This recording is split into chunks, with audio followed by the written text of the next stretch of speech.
what a movie. What a movie. I will Thank say you. this. Odysseus's leadership has been studied for thousands of years. And one thing about him, he always wanted to make sure that his men were taken care of. You've been described as a phenomenal leader on set by not just this cast, but so many casts that you've worked with.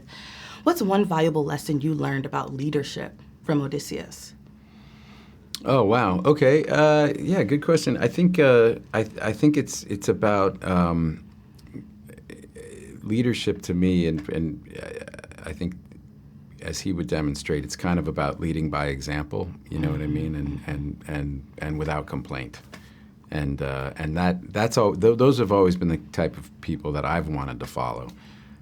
Chris Nolan's a lot like that, actually. I noticed from the first time I worked with him on Interstellar, we were shooting on a glacier, and it was cold and windy, and all, but Chris was the one guy with with his jacket not zipped up all the way, not wearing a hat, like just kind of. It was like a little flex. It was a little like, I don't have it as good as all of you, and I'm not complaining, and there's something that's infectious about that. Yeah, for sure, for sure. You said that this was the hardest movie you've ever shot. Mm-hmm. When I saw you as Odysseus, for me it was like a culmination of every great role that you've ever had. And I know that this was challenging physically for you, but I would love to take a little trip into your mind and know what was it like mentally getting through some of those scenes, or maybe what was the hardest scene for you, and mentally how did you talk yourself through it? It was really for me about like what I thought about before we started was like I don't want to get injured, like not like but like a throw your back out like that, because it was such a. It felt more like an expedition than a film. Like if we were shooting, usually the day started with a hike. We had to hike up, a mountain, and then we had to shoot on top of the mountain all day and then hike back down. And it was just about. It was a real lifestyle kind of change in the sense that it took over my life. Like I had to think about like nutrition and rest and all of those things in a way that I hadn't really ever before. So it was all consuming. One thing I learned about legacy after watching this film was that it's not what you leave behind, but how you leave it behind. But what did this film teach or maybe change your mind about what you think about legacy? I thought a lot about this while I was making the movie, and about the fact that life feels like what you make it, in the sense that we were in a lot of discomfort while we were shooting, getting rained on, being wet, and you're out all day and you're not feeling great, and there are two ways to look at that. You can sit there and wallow in your discomfort, or you can approach it like, how lucky am I that I get to be the one to be here making this movie? And that was the feeling that I had for every day on this movie, and it felt like everybody else did too. And so as hard as it was, this feeling of being in it together, and I'd like that. If I think about my kids, that's the legacy I would like them to carry forward, because it completely changes your life experience. Because the same things are going to happen. It's just about what they mean to you. Yeah, for sure. I know they're giving me the rap. I just want to say everyone has said how lucky they felt to be on this film. And I just want to say, as an audience felt that too. And it was so appreciated, the humility that the top stars in the world had coming into this film. Thank you. I just wanted to let you know that. I'm sure you knew, but No, I appreciate it. I appreciate it. I'm glad you felt that watching the film. Yeah, for sure. Thank you so much. It was so nice to speak with you. I appreciate it. Yeah, thank you. Let's get into this phenomenal movie that you've put together. The Odyssey is a story that has survived 3,000 years. I'm curious, do you remember the first time you read the poem compared to the last time you read the poem, and how making this movie healed any curiosity you had? Well, what I really remember is the first time I ever encountered any of the story. And like a lot of us, it was sort of as a kid. I think the first time I remember receiving the story, I was sort of 5 years old, being at school play, and watching older kids do parts of the Odyssey, do the Trojan horse, and do strapping Odysseus to the mast for the sirens. Those kind of things are in the back of my head. So I don't really remember the first time I actually ever, read the entire poem. certainly in choosing to adapt it, I dove in and I read translation after translation and really immersed myself in the text. But before I did that, I wrote down all the things that I wanted to see in a film of the Odyssey, the things that I remembered from the story. Because we're trying to make the film for people, people who know the poem very well, but we're also trying to make the film for people who know it a little bit and maybe have something in the back of their heads, or people who don't know it at all. Yeah. It has to work for everybody. So I wanted to be sure that I got the things in that I had received of the story as a kid, things like the Cyclops or the Lotus Flower or these things that we kind of half remember about the film. No, you did a poem. great job doing that. You don't need me to tell you. You already know. What I love is that a lot of your films explore how one decision can ripple through generations. Right. This film is no short of that. I'm curious, was there a creative decision that you made either in the process, on set, or maybe even last minute that you hope will ripple through audiences long after they leave the theater? Gosh, I mean, the decision we made to shoot the entire film on IMAX film, that had a very large ripple effect through the whole production. It defined the whole way we went about it, because we've been using that format for years to do action scenes. But we'd never, because of the noise of the camera, we've never been able to shoot intimate dialogue scenes with it. And we challenged IMAX to come up with a solution to that. And they built this very high-tech blimping system, this box that you put the camera in, that quiets it down so you can do the character scenes. The issue is, though, it's a massive 300-pound box that you're moving around the way you'd move any camera around. You were lugging that up the mountains? Lugging that, well, I wasn't. I know you. I was You're like, telling other people to move it a bit faster, yeah. But all of that, and then on the actors, you're asking them to, halfway through a scene, because we have to reload the camera halfway through the scene, because you're going to get 3 minutes of film on these things. Stay in character, everybody stay tensed up, reload the camera, and then carry on. So it's a very, very different way of making a film. It's a small choice on the surface of things, what format to shoot, but it had a real ripple effect, as you say, on everything and all the creative choices in the movie. But I'm very pleased with the effect that it had, and very pleased that we were able to do the whole film that way. Oh my gosh, it was an amazing decision. It's one of the things everyone is talking about. Oh, good. That is just another draw to the film. One thing that I got from this film, or another thing I should say that I got from this film was the idea of legacy, right? I know you probably get asked this question a lot. What do you want your legacy to be? What does legacy mean to you? But when watching this film, I took away that legacy isn't what you leave behind, but how you leave it behind. I'm curious, did this story or making this movie change the way that you perceive legacy? I hadn't really thought about it in those terms, but no, I see what you're saying. I mean, it's a very human story. And in being about a family and in being about homecoming, it's also a coming-of-age story on the other end. And so dealing with Telemachus, Tom Holland's character, it's interesting. You talk about legacy because he's dealing with an idealized version. He is an icon of his father. He doesn't know his father. His father's been gone as he's grown up and become 20 years old. And his relationship with Penelope, she has a very different view because to her, Odysseus is the love of her life. He's a human being. To Telemachus, he's the idea of a person, idealized person. And I think a lot of the tension in the story around the family is trying to reconcile those two aspects of who we are and who we really are and who we're remembered as, I suppose. Absolutely. Thank you so much for taking the time to speak with me. It was a dream to have this conversation, so thank you. And an incredible film. Thank you very much. And let me just say this. I've never recommended a woman wait for a man before until I saw Penelope do it. Yeah. What's the wait?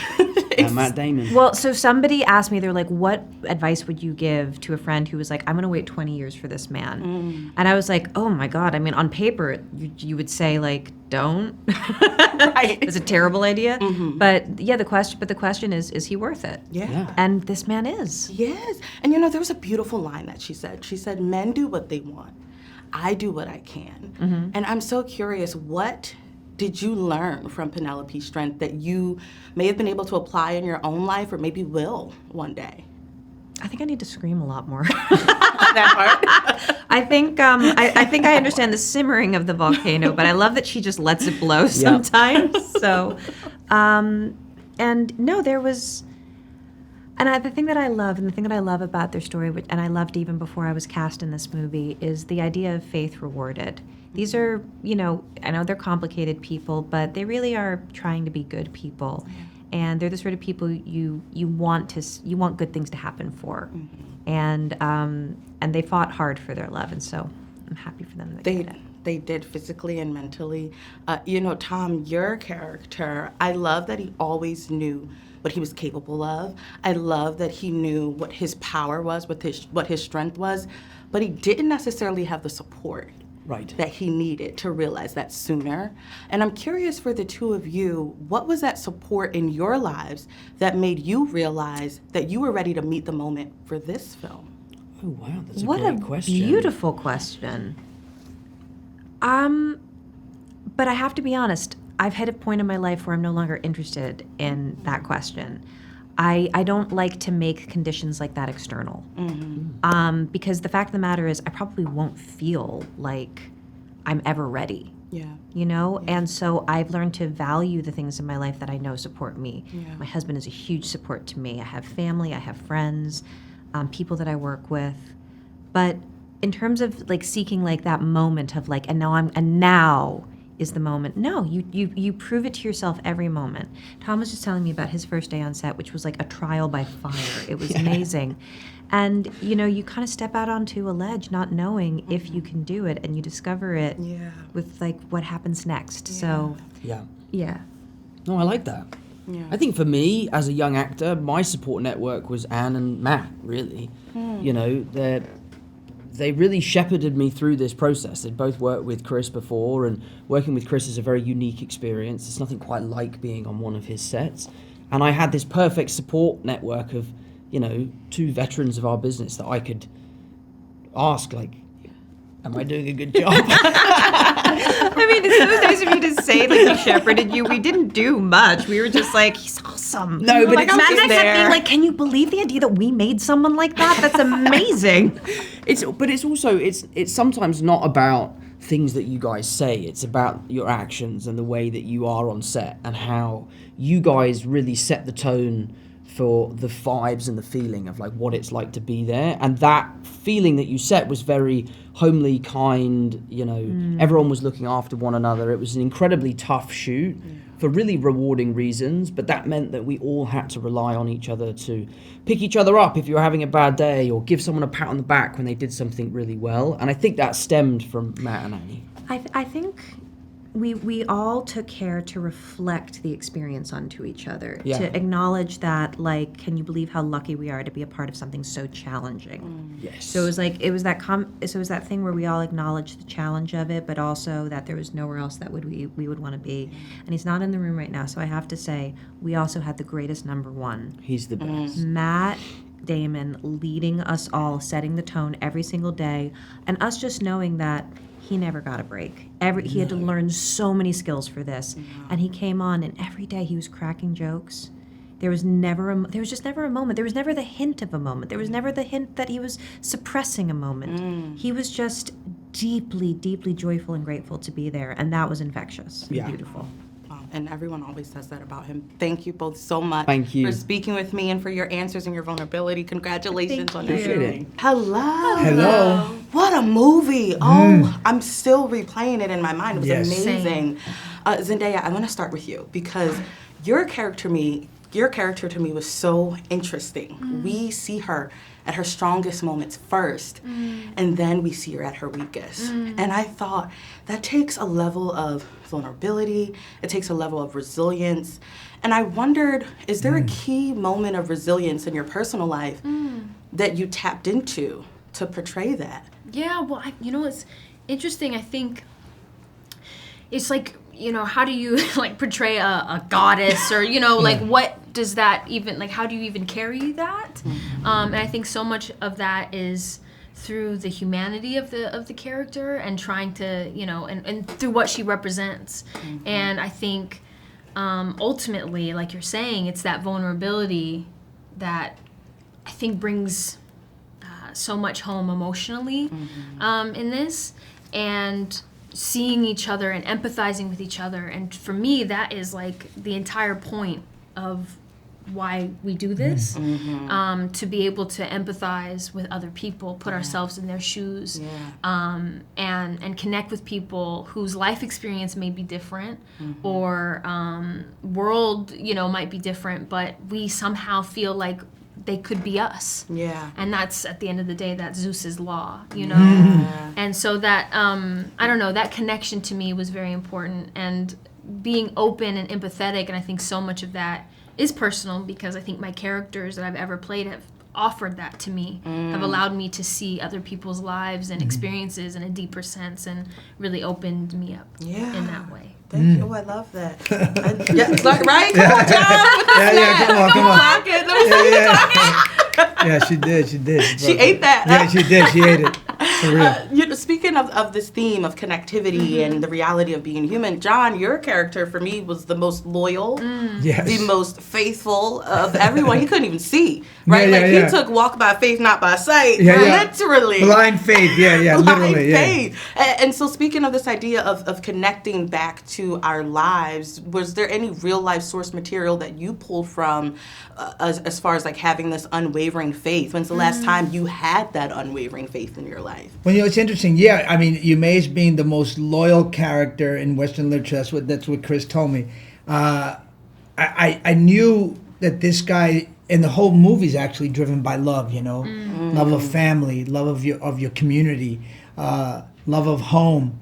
And so this character, my character, is second in command for Odysseus, his land, his dog. I teach his child about his father, and then Odysseus is like my surrogate son. So I tapped into like my own kids. I love my kids more than anything in the world. So it was easy to. Matt is such a lovely guy. It was easy to picture him as my son.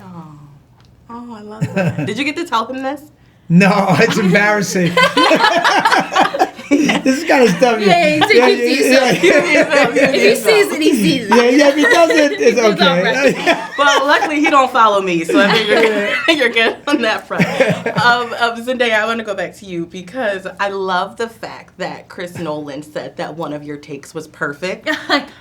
I know. Girl. Pretty cool. And Matt and Tom obsessed over it. I'm curious, does part of you rub that in their face? Also, how do you sit with knowing that he gave you a compliment that no one has yet to hear? It's funny because I just got these, I didn't have as much time as maybe other people have with him. So I didn't know that entirely, that they didn't get that. I didn't know it was so special.